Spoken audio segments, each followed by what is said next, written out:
Did you know that a significant number of millionaires made their money in the 20s and 30s? We used property investing as a vehicle towards our financial freedom, and we started investing in our 20s. So we are making sure that by the time we retire or by the time we are in our 40s, we have actually bought properties that will make financial sense to us and get us to the financial freedom.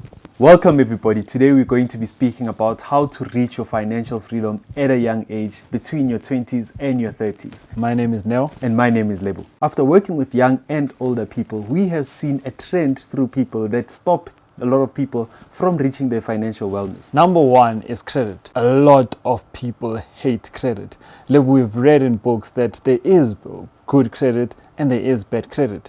Now, the thing is, a lot of people thinking about credit from a perspective whereby I will be buying food or I'll be buying clothes or I'll be buying things whereby I don't need, and ultimately that will put me in trouble. Whereas we are saying that if you are understanding the basics of credit, because you are rather building a track score, and when you're building this track score, you're taking into consideration that, you know what, I will be applying for a property investment. So if I'm saying that I will be applying for a property investment, I need to work on my credit from a very young age. That's something that we did well, because I remember level with moms that she was really smart, man. What happened is that as soon as I turned 18, she then made sure that she introduces how I use the in-store account in terms of getting a gene and then paying for that 3 to 4 months, after that buying another gene. And when you looked at it, we learned responsibility that came with credit, because even when we did get the credit card, it was more of, we knew that we have to cap it at 30%. So if you in a situation whereby from the age of 18 you were using your credit correctly, by the time I applied for a house versus Lebo applying for a house, I got better interest because I made sure that I handle it. Yeah. Now, a lot of people now are listening to Neo saying that there is this whole credit thing that they need to take into consideration, right? Yeah. Now, at the end of the day, what they then don't consider is the responsibility that comes with having credit. Okay. Now, we do understand that having credit does enable you to buy properties, right? Having credit does enable you to buy assets. But now, at the end of the day, you do not want to overspend or use your credit recklessly. Now, a lot of people fall into this trap whereby the credit card is now sitting at a cash, right? You can get cash of around 15,000. And now you go and you spend the whole 15,000 in the name of you are building your credit score, of which that is not actually building your credit score. You're actually hurting your credit score.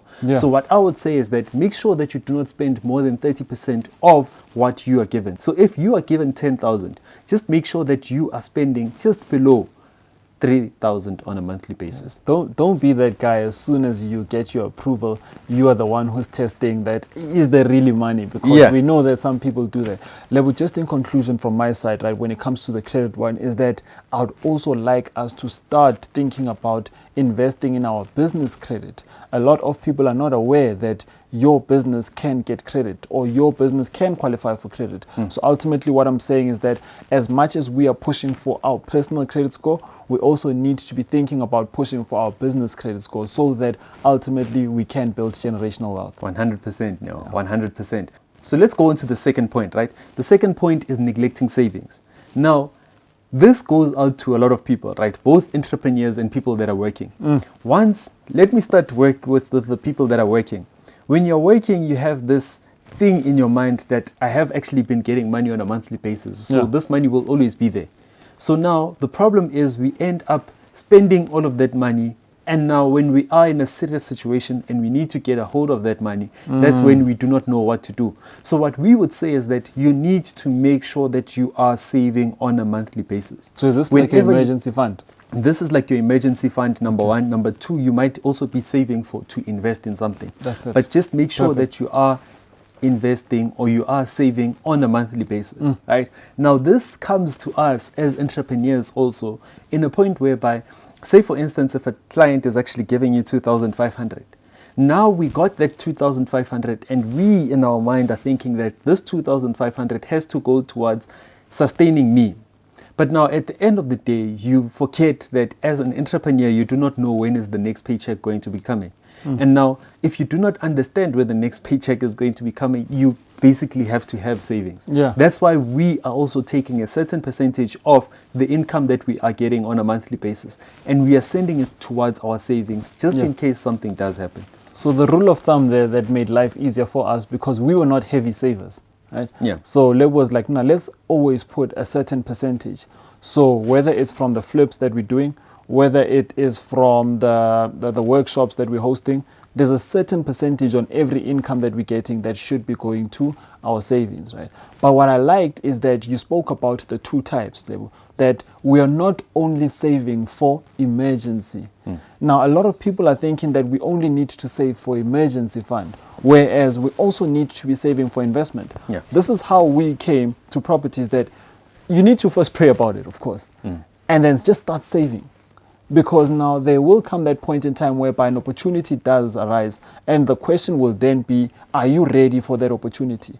So you might not understand why you're saving right now, but it's very important to start saving. And I'd like to encourage also the guys that would be like, but I'm earning 5,000, or I'm an intern. I was earning 5,000 working in Pretoria. I love that example, because imagine this, traveling every day from Johannesburg to Pretoria, earning 5K, but however, somewhere, somehow, you're still making sure that you are still saving to invest one day. And fortunately, because of that discipline, we are here today. So now, how do we get to a point whereby now we could say that we are on the road of getting to the point whereby we are almost reaching our financial freedom? The biggest thing for me, Lebo, is that we need to understand that education doesn't only stop at grade 12, or education doesn't only stop after varsity. We need to make sure that we're constantly equipping ourselves with whatever that's happening, because remember something, the market is constantly changing. And if I'm not investing in myself with the current courses that are there, whether it's short course or whether it's just a day or two program, we need to constantly invest in ourselves. We need to have some sort of financial income that we are getting, right? Now, yes, I get a lot of people are getting their income from their workspace. However, is there a way of you investing in something else that will afford you or that will give you money on a monthly basis, right? We have people that are working on a daily basis and they have their primary source of income. However, they have now started investing in property and they are actually getting a second income.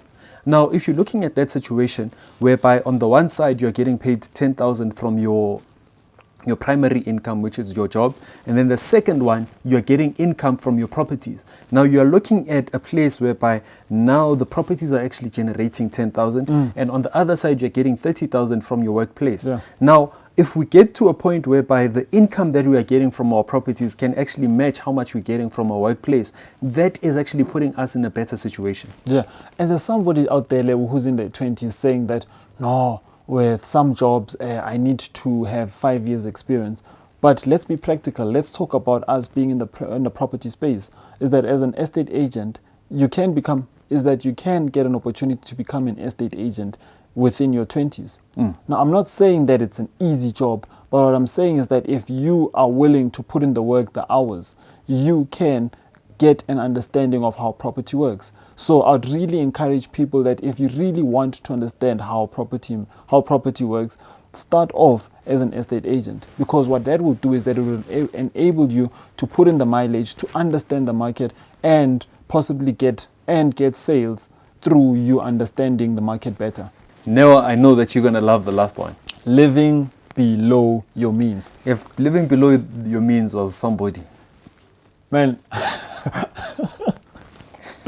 the thing about it is that we understand the power of disposable income. Disposable income equals to affordability. What do I mean by saying that? Disposable income means the money that we left with after all our expenses. So for me, the trick here is that if I'm able to cap my expenses from month to month, what that means is that I'm able to afford to invest. Because what happens is that if you're not able to control your disposable income, is that now you end up suffering when it comes to affordability. Now, what do I mean you are suffering when it comes to affordability? Well, what do I mean when I'm saying suffering when it comes to affordability? I'm not now able to buy that property to invest in. So by the time you realize this, is that you have accumulated your expenses from month to month. Now you're in a situation whereby you've hit the ceiling and you're not able to afford.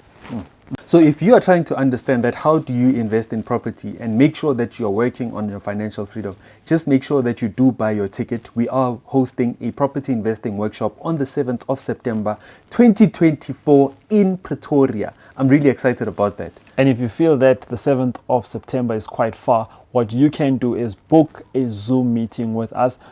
We'll be more than happy to guide you when it comes to investing like a pro. Invest like a pro with no wealth.